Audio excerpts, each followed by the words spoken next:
our first lecture of science, which is the structure of living organisms.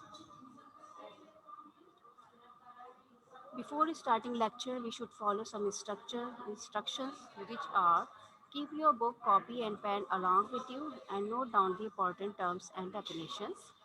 Kindly follow the teacher's voice. I am sure you are getting my voice clearly. Take the screenshots of the slide as it helps you in understanding of your lecture and in completion of home task. And if you have any question, kindly use chat box at the end of the lecture. So, in this chapter, we study about the structure and the body of the plants and animals. So, first we start with the structure of the plants. Plants are the beauty of nature and are very useful for our environment. There are various types of plants are present on our earth. The main flowering plant is divided into two parts, which is vegetative part and reproductive part. What is the vegetative part? Vegetative means the word vegetative means to grow or to build in size or growth of the plant. And the reproduction is the process by which the plants can develop their offsprings. So the vegetative part is mainly divided into the parts of the vegetative parts is actually the stem, roots, and leaves. So first we start with the stem. What is the stem? As we all know or we all aware about the stem, and it's very common in our environment. The stem is present above the ground, and there are various types of stems are present. The actually stem is bears all the aerial part of the plant like leaves, flowers, birds, fruits, etc. When the plants are young, the color of the stems are green in color, and this green color take part in the process of photosynthesis. Photosynthesis is actually a process by which the plant make their own food in the presence of sunlight and water. Now we comes to the stem. There are different types, so many types of stems are present, but here we're discussing four types of stem. So some stems are climbers, some are bulbs, some are tubers, and some are runners.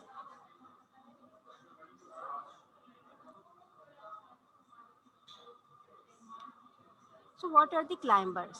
Climbers are actually the weak and thin and mostly grow horizontally along the ground. And the example is money plant. And money plant is this example is very common in our environment, and we all are very aware of this plant, and it's very mostly present in our homes mostly. So now we comes to the bulbs. What are the bulbs? Bulbs is also very common in our environment, as the examples of onion is are onion and garlic. These types of stems are mostly produced or developed under the ground.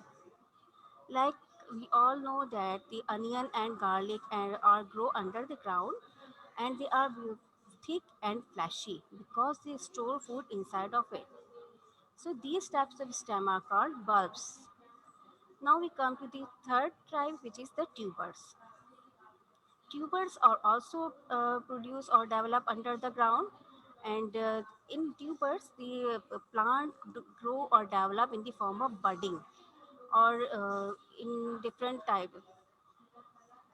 The examples of tubers are ginger, and a vegetable which we eat that in Urdu we call that the yam or arvi is also the type of the tubers. Now the fourth one is the runners. Runners are the stem of the runners are also thin, weak, and green in color, and they grow horizontally along the ground. And the examples of the runners are strawberries and peppermint. These are in the form of just like different bells जो जैसे होती हैं हमारी gardens में, तो these are types of stems are called runners. I'm repeating again. There are four types of stems are present. Some are climbers, some are bulbs, tubers, and runners. Climbers include all the money plant,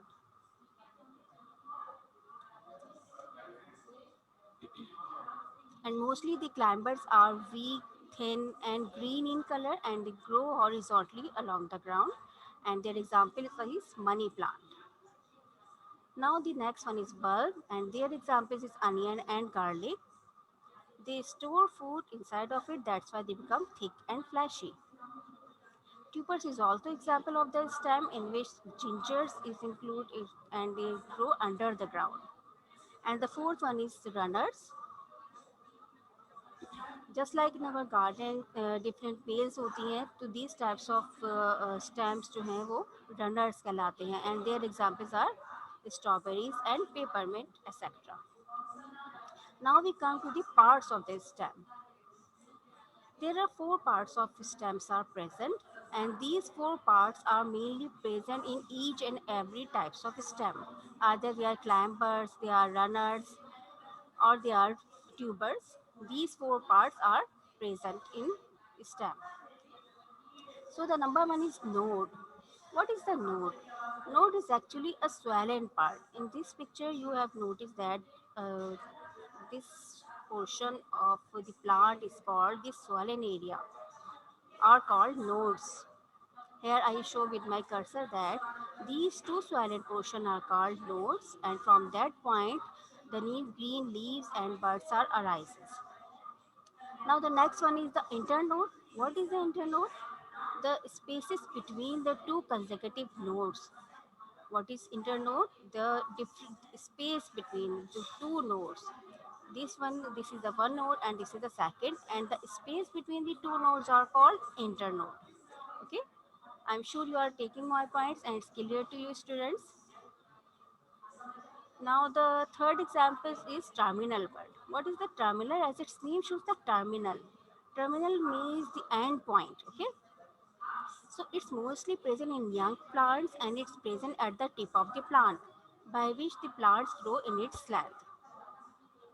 Now the fourth is axillary bud. Axillary as its name shows, the axillary means the branch or the extension and it comes from the word axils. So axillary buds are, where is the axillary bud?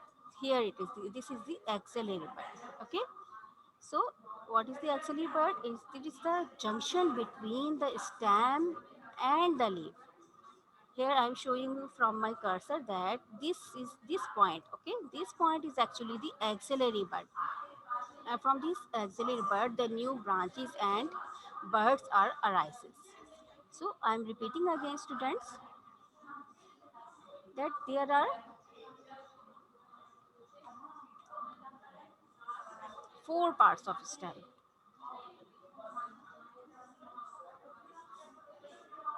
The number one is node, internode, terminal bud, and axillary bud. Node are the two swollen portions, two swollen areas of the plant or the stem from where the leaves are arises. And internode are the spaces between the two consecutive nodes. And the terminal bud is actually present at the tip of the stem. Here I am showing with my cursor that this point is called the terminal bud and from here the plant is growing in its length. And the fourth one is the axillary bud. Axillary bud is present at the junction from which the stem and leaves are joined. And from axillary buds, the new plants or new leaves and the buds are growing. Now move forward. Now we come to the function of the stem. What is the function of the stem? As I said earlier that it bears all the aerial parts of the plants like leaves, bud, flowers, fruits, branches. All these parts are bears the stem. Okay. Now the main function of the stem is to support the body of the plant and it transport the food from leaves to the all part of the plant and it also transport water and minerals from roots to the other parts of the plant. In young plant, it also takes part in the process of photosynthesis. And I have said earlier in the types of stem, Some stems store food as they become, that's why they become thick and fleshy. Now we come to the next part of the vegetative part, students, which is the roots. Okay, what is the root? Students, I'm sure we all know very well about the roots. Roots are mostly present under the ground and are non-green in color. Okay, uh, there are three parts of roots are present. What I said, there are three parts of roots are present: root tip, root cap, and root hairs. What is the root tip? Root tip actually is the growing point or the main root of the is called the root tip. By the help of the root tip, the plant or the root is increases in its length. Next one is the root cap. Root cap is actually, it's as its name shows, the cap or the protected or the covers. Okay, the root cap is actually protected the root tip, as the root tip is very delicate part of this plant or the root, and the root cap protect the root tip from the friction of the soil. The next part of the root is root hairs. The root hairs are hair-like structure which helps in the absorption of water and minerals from the soil, and it also increases surface area of the root, which helps in the absorption of water and minerals from the soil. Now we comes to the types of roots.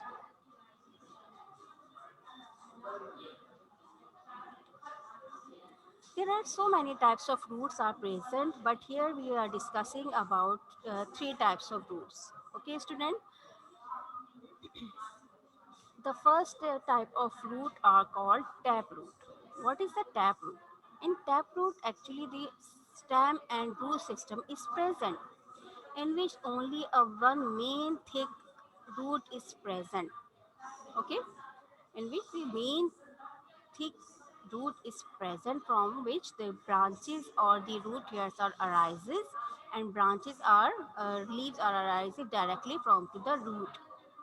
The examples of taproots are carrot, radish, turnip, beetroot. All these are the examples of the taproot, which means all the underground vegetables are include or the type in the taproots. Okay, so all the underground vegetables are called taproots. Now we comes to the fibrous root. What is the fibrous root? In some plants, the branches and the root are grow in same size and are of the same time. Okay, student. So what is the fibrous root? In fibrous root, branches and roots are grow in same size and are of the same time. And the examples of fibrous root are grass. I'm sure we all know very well about the grass, and it's also very common in our environment. Okay, so fibrous root, examples of the fibrous root is grass. Now the third one is adventitious root. What is the adventitious root? In adventitious root, the roots are arises directly from to the stem, and the examples of adventitious roots are onion bulbs. As we study or learn in the stem portion, that the onion is actually the part of stem. It's not the vegetable or the fruit, it's the stem. And in adventitious root, the roots are arises directly from to the stem. Okay, so these types of roots are called adventitious root. So I'm repeating again, students, that there are three types of roots: a tap root, fibrous root, and adventitious root. In tap root, there is a one main thick root is present, and its taproot, the stem and root system is present. And the examples of taproots are all the underground vegetables like carrot, radish, beetroot, turnip, etc. Now the second is fibrous root, in which the branches and roots are arising are of the same time and are of the same size. And the examples are grass. The third one is adventitious root, in which the roots are arises directly from to the stem, and their example is onion bulb. Now we move forward, and the next is the function of roots. What is the function of roots? The root is actually fixes or the plant firmly into the soil, which means with the help of root, the plant are fixes into the soil. It also absorbs water and minerals directly from the stem, and in some roots it may store food as well. Okay students, I am sure it's all clear to you. Now we move forward and we come to the third part of the vegetative part, which is the leaf.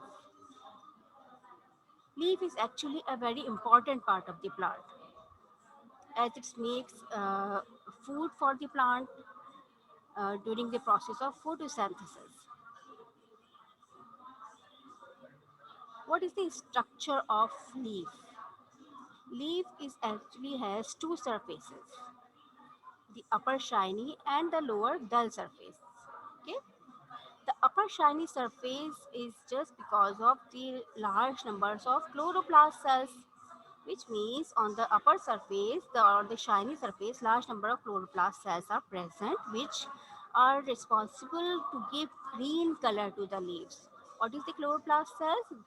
Chloroplast cells are present in leaves, which gives green color, which produce chlorophyll, which gives green color to the plant. Okay, so the flat and on the lower surface of the leaf, there is a tiny holes are present, which are called stomata. Okay, on the lower surface of the leaves, I'm sure you all observe some leaves that the upper surface is shiny and the lower is slightly dull in color. So upper is more shiny just because of the chloroplast cells, and the lower is slightly dull in color, and they have tiny holes which are called stomata. And these stomata cells are responsible for the gaseous exchange. Now the flat green part of the leaf. This flat green part of the leaf is called the leaf blade or the lamina. I am repeating again students that this green part is called the lamina or the leaf blade, which is attached to the stem by a leaf stalk or petiole. I'm sure students you are getting my points and you understand all these things very well. That the, this green part is called the lamina, and the leaf attached through the with the stem through the petiole, and the leaf is supported by a thick midrib, which means in the center of the leaf there is a thick midrib is present, which is associated with different veins. Like if you observe a leaf, there are small veins like structures are present. These are called veins, and in the center thick midrib is present. These veins are called xylem and phloem, and these veins are responsible for transport of water and food in the leaves. Okay, I am sure आप लोगों को समझ में आ रहा होगा ये सारे points थोड़ा सा ट्रिकी होते हैं but it's I am sure you are getting all my points. Now we comes to the internal structure of the leaf. This picture is also present in your book, page number 3. So this is the picture of internal structure of the leaf. Okay. So first layer of the leaf is called cuticle, and below after the cuticle the upper epidermis is present. Okay, this cuticle means the layer or the skin, and after the cuticle epidermis, upper epidermis is present, and after the epidermis the chloroplast cells are present. As I said earlier that the chloroplast cells produce chlorophyll, which are responsible to give green color to the leaves, and this because of this green color the leaves are take part in the process of photosynthesis. Okay, the word photosynthesis comes again and again. The process, I'm repeating again that I'm telling you again that the what is the photosynthesis is actually a process by which the food plant make their food in the presence of sunlight and water. So the whole process of photosynthesis actually take place inside the leaf.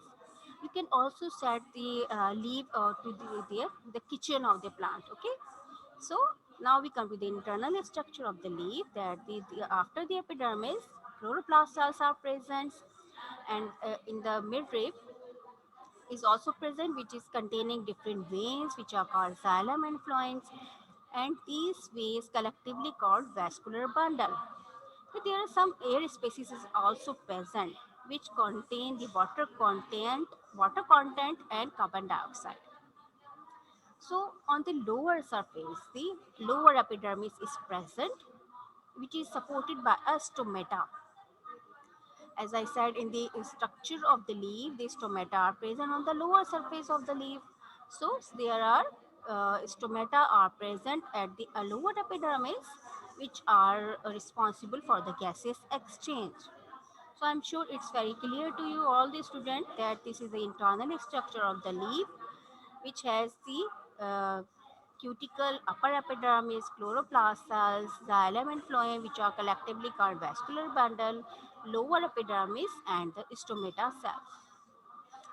Now move forward and we comes to the function of the leaf. The main function of leaf, as I said, that they manufacture food during the process of photosynthesis, and it also responsible for gaseous exchange through the stomata.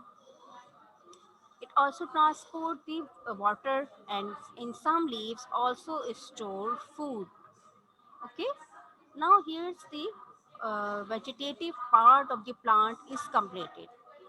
So I am repeating again all these parts.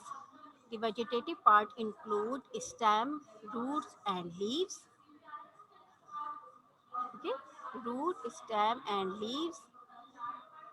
What is the stem? Stem is erect and upright, and there are some types, few types of stems we are discussing here. Now we come to the part of the stem. The function of the stem is to transport prepared food from leaves to all part of the body. Root are actually are of three types, three parts of root: root tip, root cap, and root hairs. And also here we are discussed there are three types of roots that which are taproot, fibrous root, and adventitious root. Okay, students, and the function of the stem is mainly to store food, also absorb water and fixes the plant into the soil, and the structure of the leaf we study. Now we comes to the reproductive part of the plant. It is very important part of the plant, and the only reproductive part of the plant is flower. So what is the flower? Flower is actually the only part which take part in the process of reproduction. And what is the reproduction? What do you understand by what the word reproduction? Reproduction is actually a process by which the plant can grow or produce their offspring of the same kind. Okay, and the process of reproduction in plants take place under the flower. Okay, so flower is the reproductive part which makes fruits and seeds. Okay, fruits and seeds are produced inside the flower. Okay, some flowers are getting containing the male and female reproductive parts separately or collectively. What do you mean by that? That's in some flowers, the male and female parts are present in the same. Mostly in flowers, male and female reproductive parts are present in same flower, and these types of flowers are called bisexual plants. Okay, bisexual flowers, and some have the only either a male or a female part. That type of flower are called unisexual plants. Okay, the unisexual, the only example of unisexual plant is the papaya plant. So there are some different arrangements of flowers are also present. Okay, some flowers are arranged singly, or they are on the branch single, as we have noticed in our environment or mostly in our garden. And I'm sure you have noticed so many flowers in our school garden also, that like rose, sunflower, china's rose, they are produced or malab, they are arranged in singly. But some flowers are arranged in clusters. Means what I mean by that? Clusters mean that These types of flowers are arranged in groups or clusters. These types of arrangement is called inflorescence. What is the inflorescence? Inflorescence in which the some flowers are arranged in group of clusters. These arrangement of flower is called inflorescence. It's very important definition, students. So you should take the screenshot all the important slides. Okay, make sure and don't forget to take a screenshot of all these slides. So I am repeating again. The reproductive part of the plant is actually a flower. Some flowers contain both the male and female reproductive part. These types of flowers are called bisexual flowers. And some have only one part, like either a male or female. These types of plants are flower are called unisexual plants. And one more thing we are discussing here is the inflorescence. What is the inflorescence? Inflorescence in which the flowers are arranged in the form of groups or clusters. This arrangement is called inflorescence. Now move forward and we comes to the parts of the flower. This part of the flower is very important. So uh, listen me carefully and understand all these parts. Okay. Now we comes to the parts of the flower. There are four parts of flowers, and the flowers are arranged in whorls on receptacle. What is the whorls? Whorls is actually the meaning of the whorls is a circle or round in shape.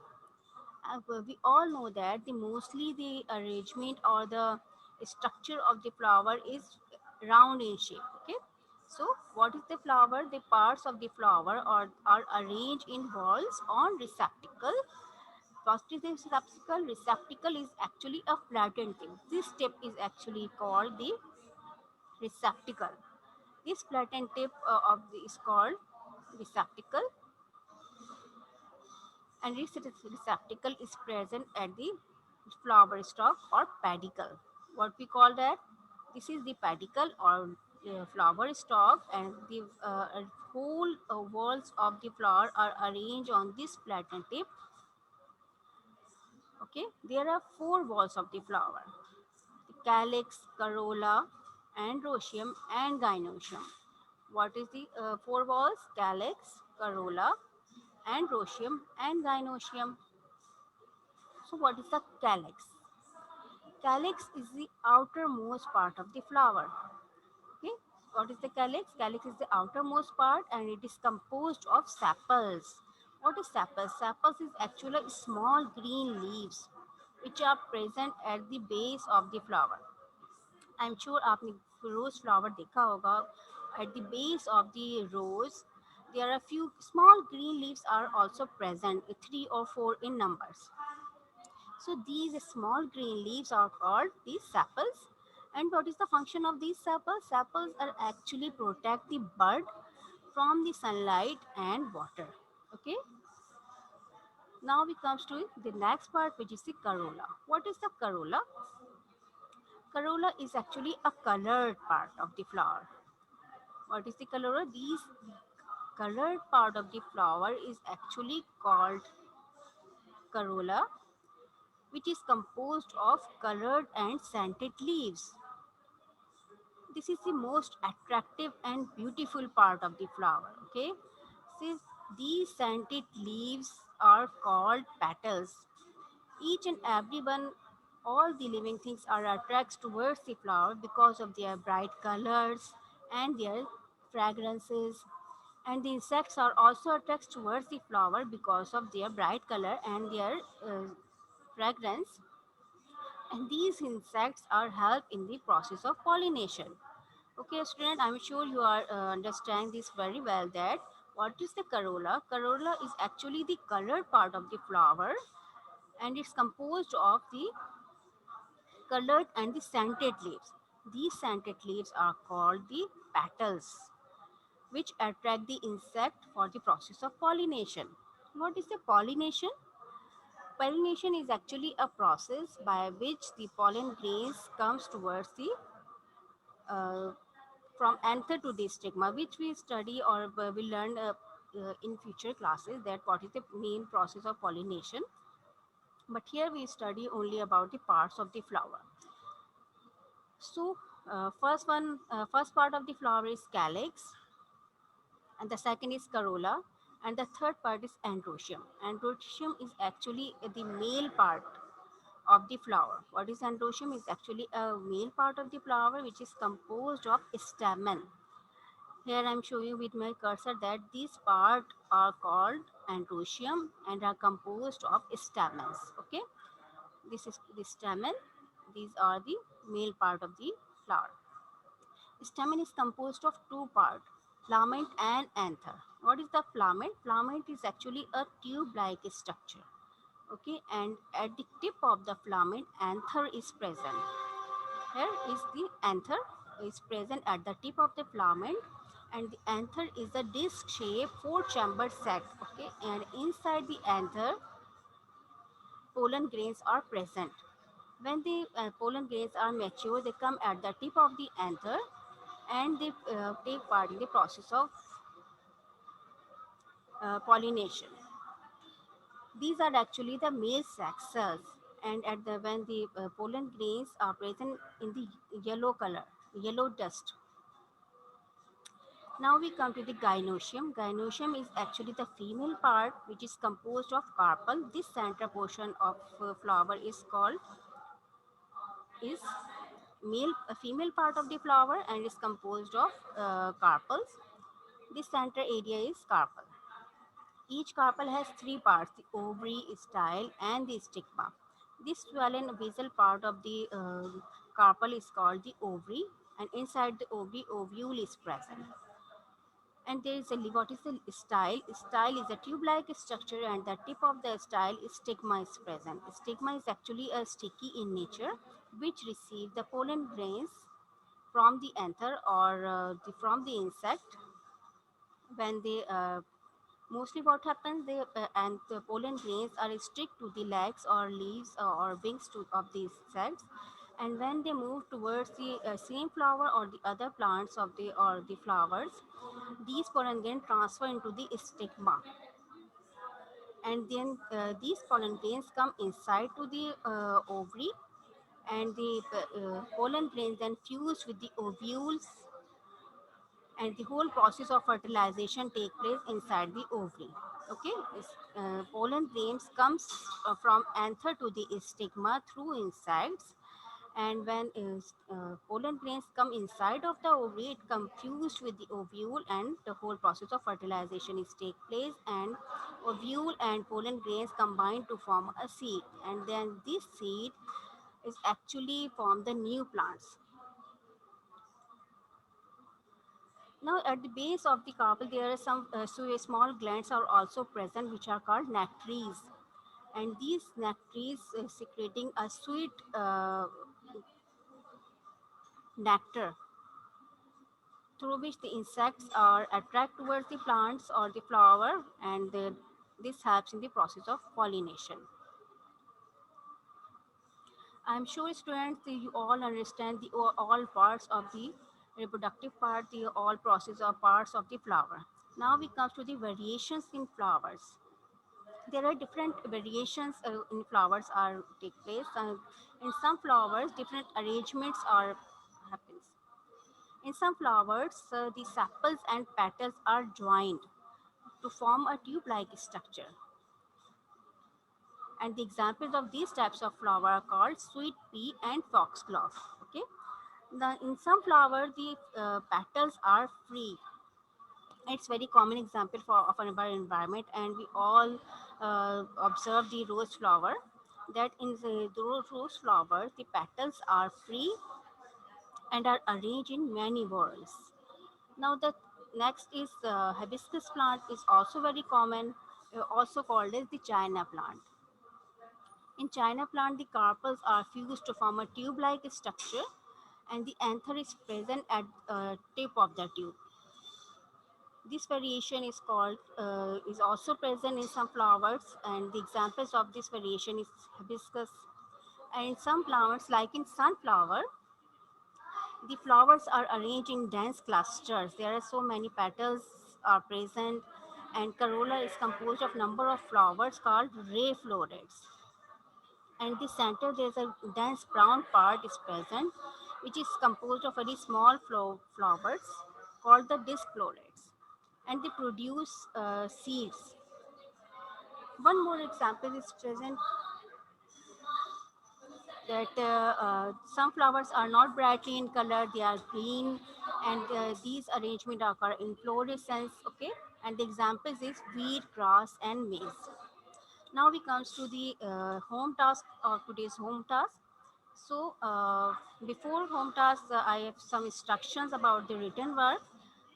So complete your outer and inner face sheet with your name, father's name, class, section, roll number, subject, and school name. Copy must be covered with a transparent plastic sheet.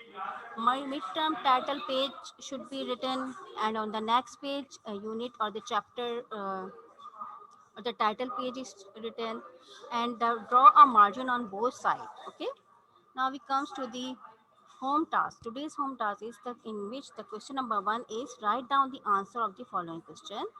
The question number one is draw a mind map on the function of a stem. The number two, question number two is describe the types of fruit with examples at least three types. Okay, here is the mind map. You should take the screenshot of this slide. Define the terms nectar, nectaries, receptacle, and inflorescence. And the question number four is draw the complete the given mind map in which the parts of flowers are present, and you should complete this with the help of the slides I have shared earlier. And you should complete all these questions with the help of your books, and I'm sure you're taking the slides of all these lecture which are given to you. So here's today's lecture is completed. Allah Hafiz.